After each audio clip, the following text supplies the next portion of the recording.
A thin layer of mist hung over Willow Creek as Emma Carter's bus slowly rolled into the small town, its headlights cutting through the fog like blades of trembling light. The early evening sky was a muted gray, almost colorless, as if someone had taken a giant eraser and dragged it across the horizon. The place looked peaceful, too peaceful, in fact. The kind of quiet that didn't comfort you, it warned you. Emma stepped off the bus, her black duffel bag over her shoulder. The smell of wet pine and old earth filled her nose, grounding her but also making her aware of how unfamiliar everything around her was. She wasn't scared, at least that's what she told herself, but an odd chill crawled up her spine the moment her feet touched the cracked pavement. Willow Creek wasn't the kind of town people moved to, it was the kind they left behind. But for Emma, it wasn't a choice. Her father's death had left her with more questions than answers, and one unmistakable clue that brought her here. Ashwood House. She didn't know why. She didn't know how. But the name had been scribbled at the bottom of a note her father hid away, one she discovered only after his passing. A note that said, "If you ever come to Willow Creek, don't go near Ashwood House at midnight." The warning stuck in her mind like a splinter. Oddly specific. Oddly terrifying. But Emma needed the truth more than she needed comfort. She adjusted her coat and took a slow look around. The town square was small and old-fashioned, bricked pathways, iron lampposts, faded benches, a fountain that had clearly stopped working years ago. A handful of shops lined the street, an antique store, a bakery, a barber shop, a general store. Everything felt preserved in time, untouched by the world outside. Inside the general store, the warm glow of amber lights shone through the windows. Emma hesitated for a moment, then pushed the door open. A bell jingled overhead, and an older man behind the counter looked up immediately, his gray eyebrows raising in surprise. "You're new here," he said, voice rough but not unfriendly. Emma nodded. "Just arrived. I'm looking for directions." "To where?" "Ashwood House." The man froze. The pencil in his hand stopped mid-stroke. The smile on his face evaporated. And the store suddenly felt colder. "Ashwood House," he repeated, almost whispering the words. "On Cedar Lane?" "Yes." He swallowed, his throat bobbing visibly. When he spoke again, his tone was lower, more cautious, like he was trying not to wake something sleeping nearby. "No one goes there." "That's what people keep saying," Emma replied, trying to sound confident. "Why?" He stared at her for a long moment, as if deciding whether she could handle the truth, or if she was someone who even deserved to hear it. Finally, he sighed. "People say things happen there. Things that shouldn't. Lights turning on when there's no power. Voices coming from empty rooms. And at midnight," he paused as though the word itself tasted bitter. "Midnight is when it begins." Emma frowned. "You mean the rumors?" "Rumors don't scare people for 100 years, miss," the man replied sharply. "Facts do. People who went and didn't always come out the same." "Same how?" He shook his head. "Half of them stopped talking. The other half couldn't stop screaming." Emma felt her stomach tighten, but she kept her face neutral. "Well, I just need to see the house." The man narrowed his eyes at her. "Why?" "I'm doing research," she lied quickly, but he didn't buy it. "People only go to Ashwood House when they're looking for something, or someone." She didn't respond. She didn't have to. The silence gave her away. He reluctantly took out a map, circled a street, and pushed it across the counter. "That's Cedar Lane. The house is at the end. But if you want my advice, don't look out your window at midnight. And whatever you do, don't go near it when the bells ring." "There's a church nearby?" she asked. "No." His lips tightened. "There are no bells in Willow Creek." A cold tremor ran through her. The man watched her walk out, his expression heavy with something close to pity. Emma's temporary apartment was above an old bookstore on Willow Street. It was small, dusty, and smelled faintly of old paper, but it was cheap, and more importantly, it had a window facing Cedar Lane. She didn't tell the landlord that part. She spent the next few hours unpacking her things, organizing, trying to make sense of the subtle fear hovering over the town like a thin cloud of smoke no one dared acknowledge. The people were polite, even kind, but the moment she mentioned Ashwood House, walls went up. Conversations shut down. Smiles disappeared. It was as if everyone here shared a secret, and she was the outsider who wasn't supposed to know it. As night approached, the sky turned from blue to charcoal. The town grew unnaturally quiet, the kind of silence that presses against your eardrums and makes your heartbeat sound louder than it should. Emma lit a small lamp and placed her father's note beside it. "Don't go near the house at midnight. It remembers us." She stared at the words again and again. Us. He didn't say you. He said us. What did he mean? What did her family have to do with that place? Her phone buzzed, an alarm she set earlier. 11:50 p.m. 10 minutes before midnight. Emma went to the window. From her position on the second floor, she had a clear view down the road. Cedar Lane stretched into the darkness like a thin line carved between silent trees. And at the very end of it, barely visible through the fog, stood Ashwood House. Tall, black, watchful. Its Victorian structure loomed against the night sky, its broken windows reflecting nothing, as though swallowing the dim streetlight instead of catching it. Emma took a deep breath. Just a house, she whispered to herself. But her own voice sounded unsure. 11:58 p.m. She pressed her face slightly closer to the cold glass, her breath fogging the window. The trees around the house rustled without wind, their branches curling toward the structure like skeletal arms reaching for warmth. A shadow moved across the second-floor window.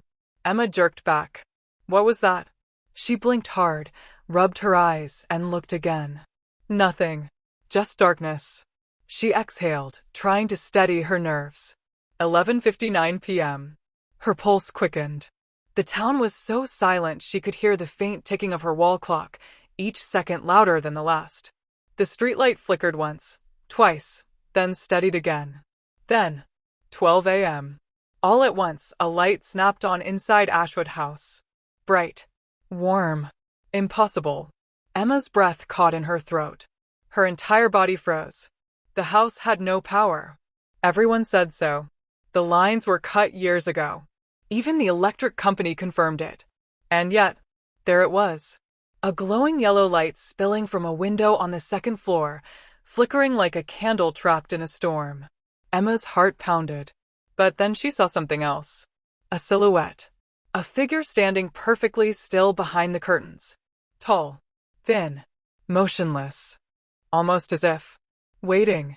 Emma stumbled back from the window, her hand covering her mouth. Her skin prickled with goosebumps. Her legs felt weak and unsteady. What the hell? She rushed back to the lamp, grabbed her father's note, and stared at the words again. Don't go near the house at midnight. It remembers us. She felt a strange pressure behind her eyes, like a memory trying to force its way into consciousness. But nothing came. Only a deep, inexplicable dread. Outside, the light in the house flickered violently for a moment. Then another window lit up. Then another. One by one, like a sequence, like someone walking from room to room with a lantern. But the silhouette never moved. It stayed in the second-floor window, watching. Waiting. Emma backed away slowly, but her gaze stayed fixed on that window, on that figure. She felt its attention like a weight on her chest. Her breath grew shallow. Then suddenly, dong! A deep bell-like sound echoed through the town, so loud and so close it rattled her window. Emma flinched. There were no bells in Willow Creek. And yet, the sound came again. Dong! Her heartbeat matched the rhythm, quick and uneven. The silhouette behind the window turned its head. Just a fraction. As if responding to the sound. Emma stumbled backward, nearly tripping over a stack of books, her breath coming in panicked gasps. Her lamp flickered. The temperature dropped sharply. Her fingers trembled. She slammed the window curtain shut. But behind her, the bell continued to ring. Slow. Deep. Unmistakable. Dong. And then, just as suddenly as it began. Silence. Total, crushing silence. Emma stood frozen in the middle of her room, her hands shaking uncontrollably, her pulse racing so fast she felt dizzy. Ashwood House was awake. And whatever lived inside it had seen her. Emma didn't sleep at all. Not even for a minute. She sat on the edge of her narrow bed with a blanket wrapped around her shoulders, her eyes fixed on the draped window as if something or someone might pull the curtains open from the other side. The memory of the silhouette in the mansion window replayed in her head like a broken film reel. Every blink brought the image back, a tall, unmoving figure, framed in flickering yellow light, watching her. Except, she wasn't sure it had eyes. She wasn't even sure it was human. The silence in the room felt heavier after the bells rang. It was as if the entire town exhaled all at once, then held its breath again, waiting for something else to happen. The air felt thick, almost viscous, clinging to her skin like cold fog. At some point she looked down and realized her hands were trembling. "This is insane," she whispered to herself. "I'm going crazy. It's just an old house. It's just superstition." But even as she tried to convince herself, she felt the lie sinking. She couldn't deny what she saw. And she couldn't deny that the bells, the impossible, echoing bells, felt like they were ringing for her. Emma ran a hand through her hair and tried to steady her breathing. She needed answers. She didn't come all this way to be scared off by shadows and old myths. If the house really was connected to her father, then she needed to know why. Her gaze drifted toward the small wooden box resting on her desk, the one containing the few belongings she had left from him. The one she'd avoided opening since last night. The box that held the letter. For a long moment she didn't move. Something in her resisted, a deep instinct that whispered, "Not tonight. Not after what you just saw." But curiosity was stronger. And so was pain. She stood up slowly, walked to the desk, and lifted the box with careful hands as though it might break. She sat back down on the bed, placed the box in her lap, and stared at its old brass latch. Her father had carved a small letter E into the lid when she was 8. She remembered watching him do it, sitting cross-legged on the floor beside his chair while he worked. "You're the only E in my life, kiddo," he'd said with a laugh. She didn't smile at the memory. It hurt too much now. Emma opened the box. Inside lay a handful of photographs. Her father's old pocket watch. A church pamphlet from a town she didn't recognize. And a folded yellowed envelope, slightly crinkled with age. Her breath hitched. She reached for the envelope with trembling fingers. Her name was written on it. Emma Carter. To be opened only if necessary. Necessary, she whispered bitterly. "Was this what you meant, Dad?" She carefully opened the envelope, pulling out a single handwritten letter. The ink was faded, but the words were clear, his handwriting unmistakable, strong strokes, a slight leftward slant, a habit he always said came from writing too fast. She swallowed hard and began reading. "My dear Emma, if you are reading this, then something has gone wrong. There is something I never told you, something I hoped you would never have to learn. But the past has a way of echoing forward, and if destiny has pulled you toward Willow Creek, then I failed to stop the cycle. You must listen carefully. Do not go near Ashwood House at midnight. I know you will be curious, but curiosity is how it begins. The house remembers you even if you don't remember it. It remembers us. What happened there is not just a story. It is a wound. And wounds can reopen if you get too close. Please forgive me for hiding the truth.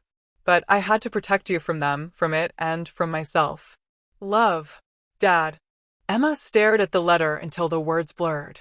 Her chest tightened painfully. Her throat burned. "What the hell does that even mean?" she whispered. She read it again. And again. Each time the same chill crept over her skin. "The house remembers you even if you don't remember it." "What did you do, Dad?" she breathed. No answer came. Only the old wooden walls of the apartment settling with soft cracks and pops, as if the room itself was listening. She placed the letter beside her and dug deeper into the box, pulling out the photographs. There were old pictures from her childhood, her father holding her at a park, her blowing out candles, the two of them smiling on a beach. And then one photograph she didn't recognize. Her heart stuttered. It was a picture of a house. A large Victorian mansion. Tilted slightly in the frame. Its front yard overgrown. Its windows cracked. Ashwood House. Emma felt her pulse hammering against her ribs. She turned the photo over with shaking fingers. There was writing on the back in her father's handwriting. Don't ever come here. No matter what. Her hands went cold. Why? Why would her father have a photo of the house? When did he take it? What happened there? She needed more. She dumped the entire box onto the bed, searching frantically for anything that might explain the connection. The church pamphlet caught her eye, St. Matthew's Chapel, Willow Creek. She flipped it open. A handwritten note fell out. She grabbed it quickly, her heart pounding. They're watching the house again. I can hear them whisper at night. If I disappear, it won't be an accident. The Carter name is not safe. Emma's breath stopped. The room seemed to shrink around her. Even the shadows felt different. She read the line again. If I disappear, it won't be an accident. No, no, no, she whispered. He didn't just die. Something happened. The realization hit her like ice water. Her father wasn't warning her about folklore. He wasn't warning her about ghosts. He was warning her about the house itself. And, maybe, the people tied to it. Emma stood up, pacing the room in tight circles. Her father had visited Willow Creek. He had been inside Ashwood House. Something happened to him there. He kept it hidden her whole life. And now, years later, the house turned its lights on at midnight, as if it knew she had arrived. As if it had been waiting. A sudden knock on her door shattered the silence. Emma gasped and froze. 3 slow knocks. Not loud. Not urgent. But deliberate. Like someone who didn't want to startle her. Only to let her know they were there. Her skin crawled. She approached the door cautiously. Who is it? She called out, trying to make her voice steady. No answer. She placed her eye against the peephole. The hallway was empty. Her stomach dropped. Emma backed away quickly, locking the chain and stepping farther from the door. Her mind raced. Maybe it was a neighbor. Maybe it was a prank. Maybe... A soft scrape sounded from directly behind the door. Like a fingertip dragging down the wood. Slow. Deliberate. Listening. Emma's blood ran cold.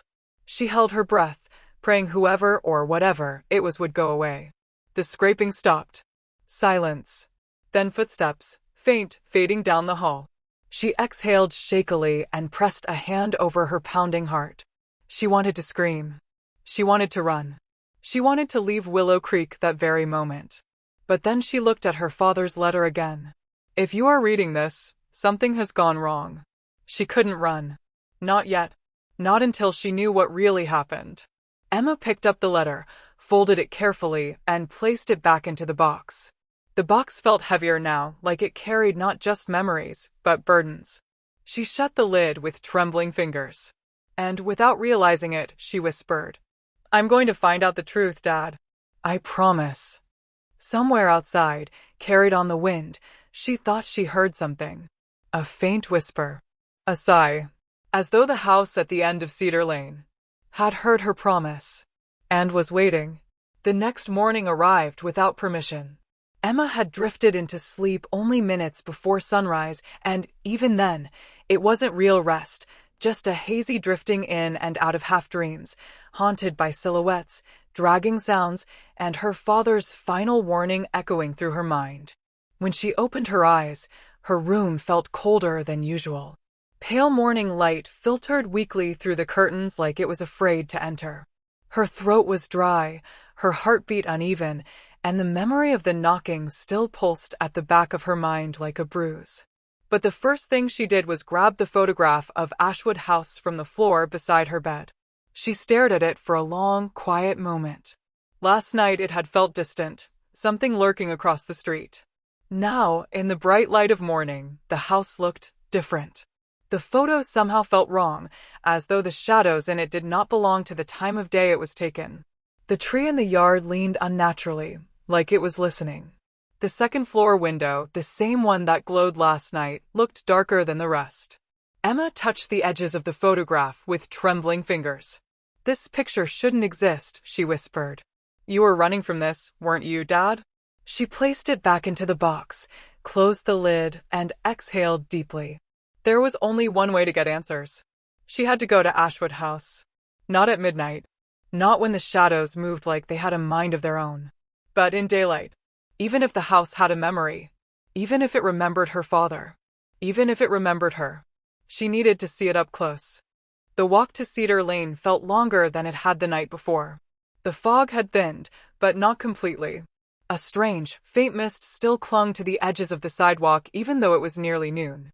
Willow Creek was alive enough, people walking dogs, a delivery truck unloading boxes, two kids riding bikes down the cracked road, but the closer Emma got to the far end of the street, the quieter everything became. As if the town itself avoided looking in that direction. And when she finally reached the corner, she felt it before she saw it. The temperature dropped. Her breath tightened. Her pulse quickened. She turned slowly, and there it was. Ashwood House. In daylight, it should have seemed less frightening, but somehow it didn't. It looked ancient and tired, its wood darkened by rain and time. Ivy strangled the walls like veins from a dying heart. The front gate hung crooked, one hinge snapped long ago. The windows were shattered in ways that didn't look accidental. And the second-floor window, the one from last night, was unmistakably the same. The yellow glow was gone, but the darkness inside it felt alive. Emma swallowed hard. Her body wanted to run. Her mind refused. She took a step toward the house. The gate creaked before she even touched it, as though it opened for her. She froze. A cold breeze swept across her skin even though the air around her was still. Leaves stirred in small circles at her feet. Somewhere deeper inside the property, something wooden creaked slowly, rhythmically, like an old rocking chair moving on its own. "Just the wind," she whispered. But there was no wind. She pushed open the gate cautiously and stepped inside the overgrown yard. Grass brushed her shins, brittle and brown. A rusted tricycle lay half-buried near a tree stump, as if a child had left it behind decades ago. The path leading toward the porch was cracked and swallowed by weeds. Emma climbed the rickety porch steps, each one groaning under her weight. She paused in front of the double doors.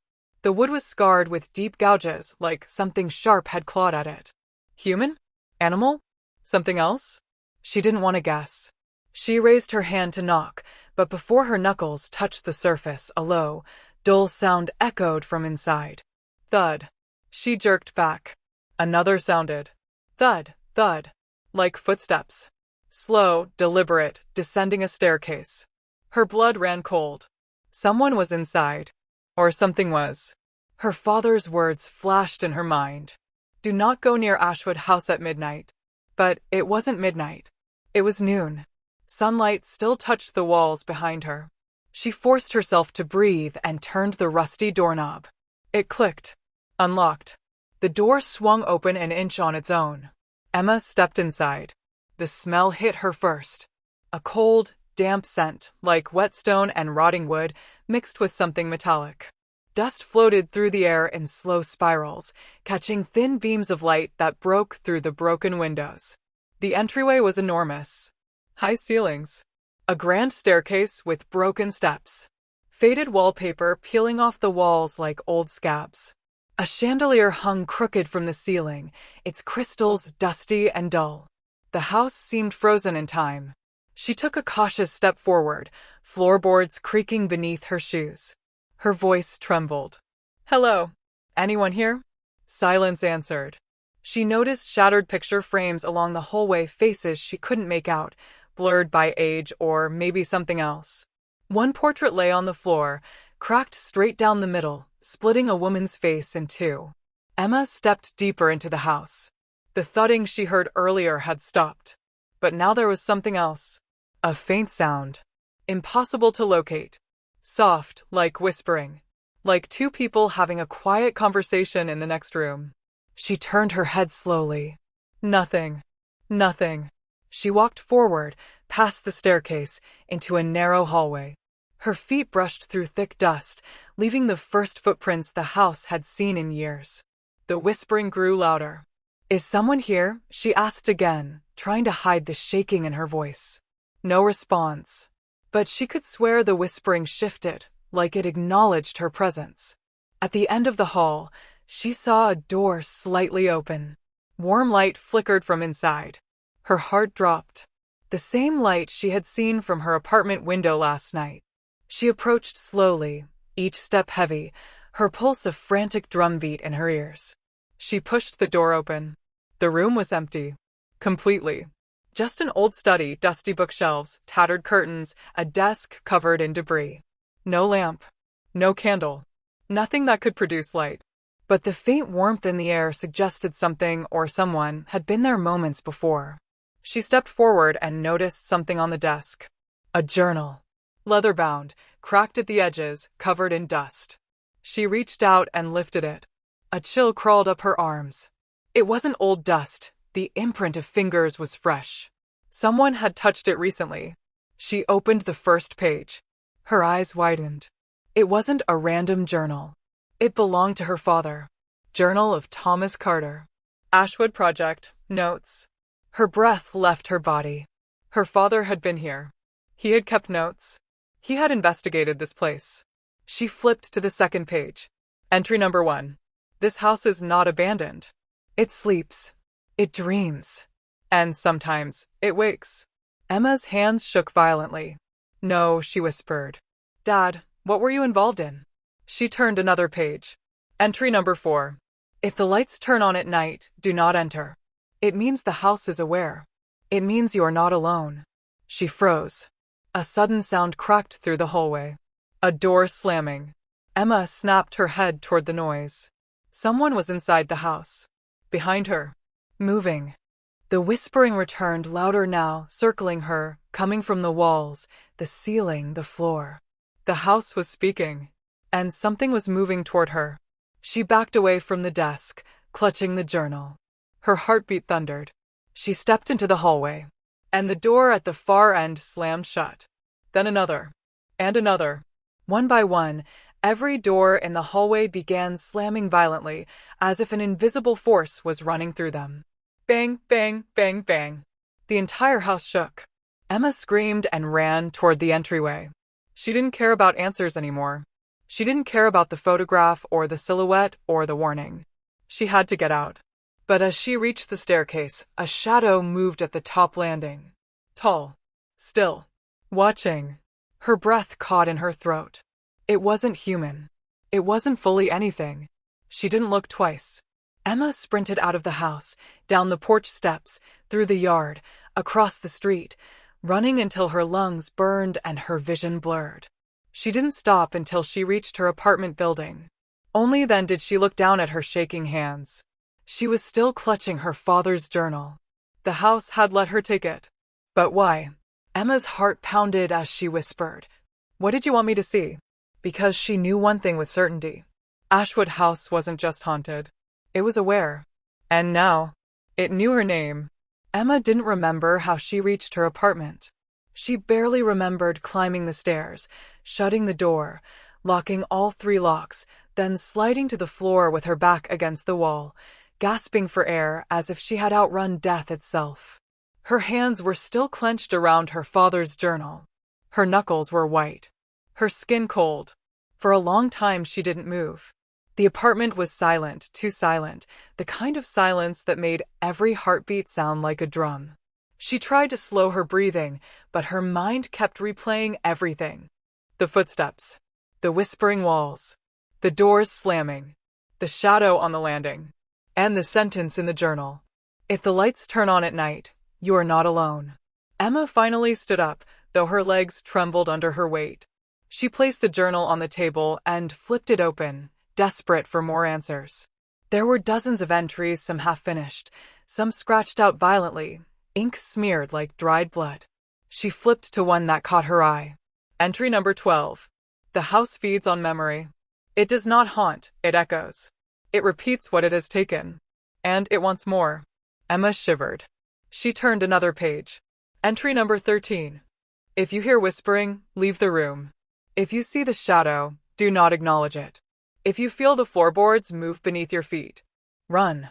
Do not look back. Her throat tightened. Dad, what were you running from? She flipped further until she reached the last full entry, neatly written, unlike the frantic ones before it. Entry number 18. Emma, if this reaches you, know this. You were born in that house. You lived there for 2 years.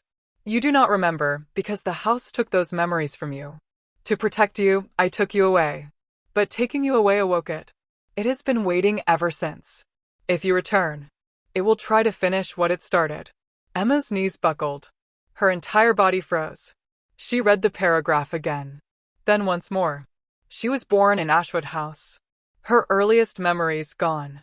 Her father had taken her away, and the house had followed them ever since. Her breath shook as the room spun. "Why didn't you tell me?" she whispered, voice cracking. "Why didn't you warn me before?" Her eyes drifted to the next line, the last thing her father had ever written. "If you hear the bells, Emma, it means the house has found you again." The apartment went dead cold. Emma froze. Her blood turned to ice. Because from somewhere far outside, deep, distant, echoing through the town, she heard it. Ding! Ding! Ding! Jay! The bells. Just like her first night. They were ringing again. But this time, they sounded closer. Emma backed away from the table, her breathing shallow. She rushed to the window and peeked through the curtains. The street was empty. Fog was rolling in slowly, thicker than before. And at the far end, barely visible through the mist, Ashwood House stood in complete shadow. Except for one thing. The second-floor window was glowing again. A soft, pulsing yellow light. Like a heartbeat. Emma stumbled back from the window. No, I'm not going back there. I'm not. But the bells rang again. Louder. Sharper. As if calling her by name. Ding. Ding. Ding. The air around her hummed.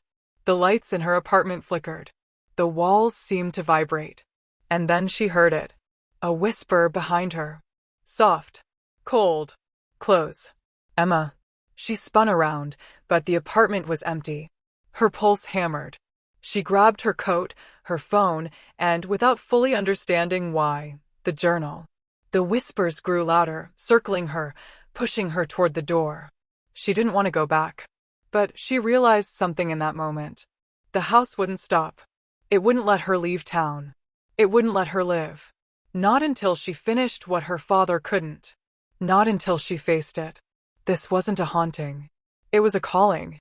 The fog was so thick outside she could barely see 2 feet ahead. It curled around her legs like fingers grasping at her. But she kept walking toward Cedar Lane.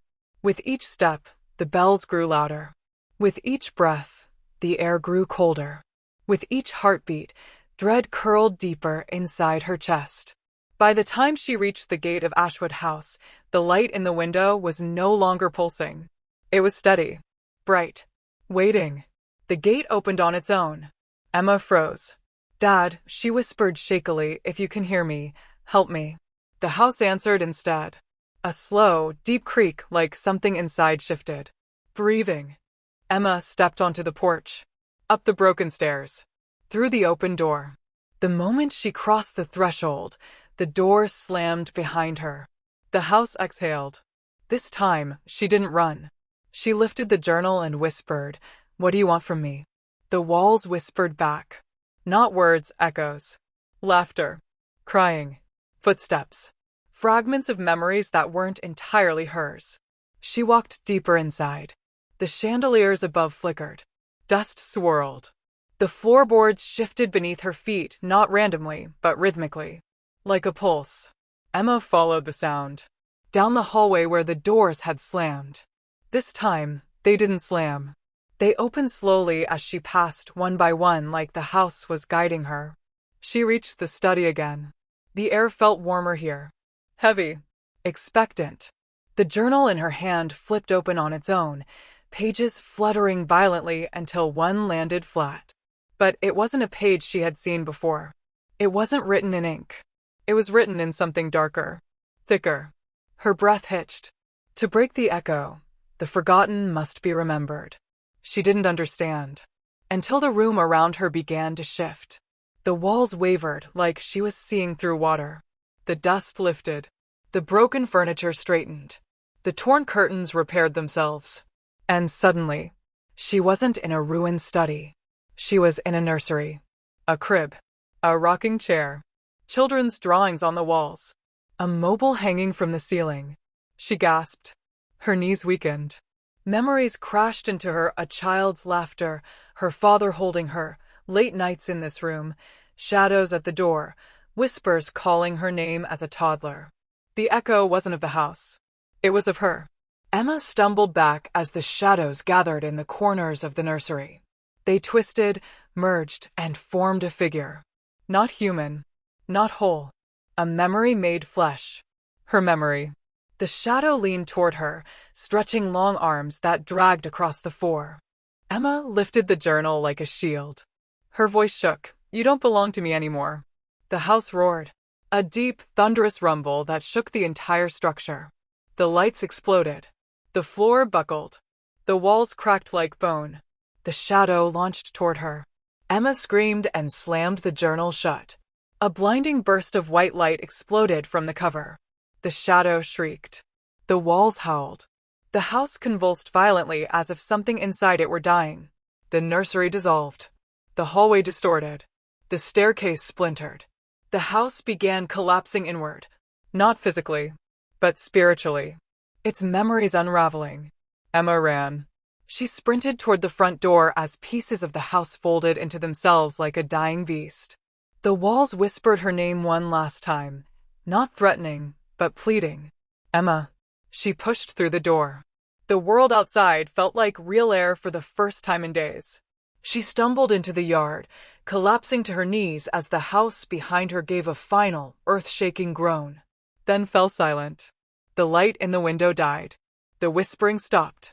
The bells faded. The house slept. Not destroyed. Not gone. But defeated. For now. Emma looked down at the journal in her hands. The cover was blank. Every page inside empty. Her father's words erased. His warnings vanished. The house had taken back what belonged to it. But it had released her. She wiped her tears, stood slowly, and whispered, "Goodbye, Dad." As she walked back down Cedar Lane, the fog slowly lifted. And behind her, Ashwood House stood quiet. Its windows dark. Its door shut. Its echo broken. But deep inside its walls, something breathed. A soft, slow exhale. Waiting. Watching. Remembering. The end.